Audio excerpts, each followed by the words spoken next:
அன்பர்களே, இன்று நாம் திருக்கடல் மல்லை என்னும் ஸ்தலசயன பெருமாள் கோவிலுக்கு செல்லுகிறோம்.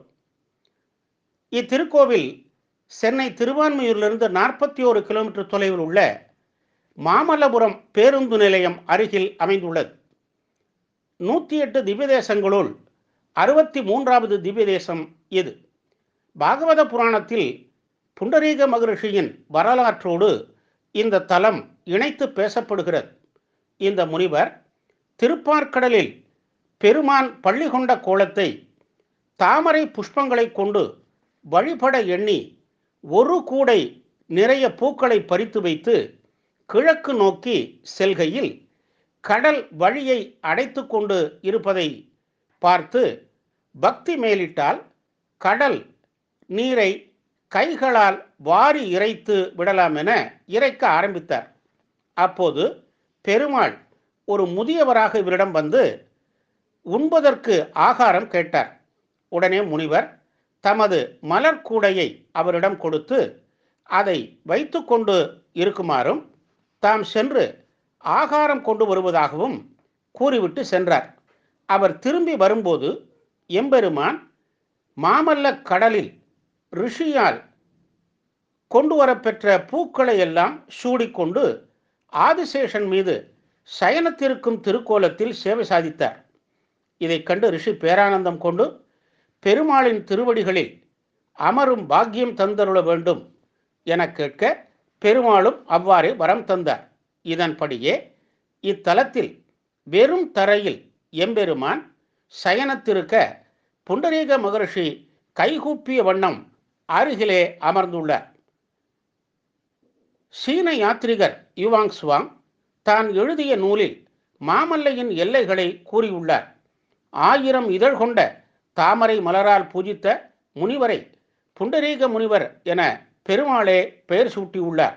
முனிவருக்கு காட்சி தந்த வண்ணம் தரையில் பள்ளி கொண்டிருப்பதால் பெருமாள் தலசயன பெருமாள் என பெயர் பெற்றார். முனிவருக்காக பூமி தேவி வேண்டிக் கொண்டதை ஏற்று இங்கு வந்தார் பெருமாள். எனவே தாயார் திருமாமம் நிலமங்கை தாயார். பூமியிலேயே சயனம் என்பதால் இங்கே வந்து பெருமாளையும் தாயாரையும் தரிசித்தால் நிலம் சம்பந்தமான பிரச்சனைகள் எல்லாம் தீர்ந்துவிடும். சொந்த வீடு வாங்கி கொள்ளும் நிலை உருவாகிவிடும். பெருமாள் எழுந்தருளியுள்ள கடற்கரை என்பதால் இது அர்த்த சேது என அழைக்கப்படும். எனவே இத்தலம் ராமேஸ்வரத்திற்கு சமமானது. இக்கடலில் நீராடி பெருமாளை வழிபட்டால் முன்னோர் கடன் தீரும் என்று நம்பிக்கை.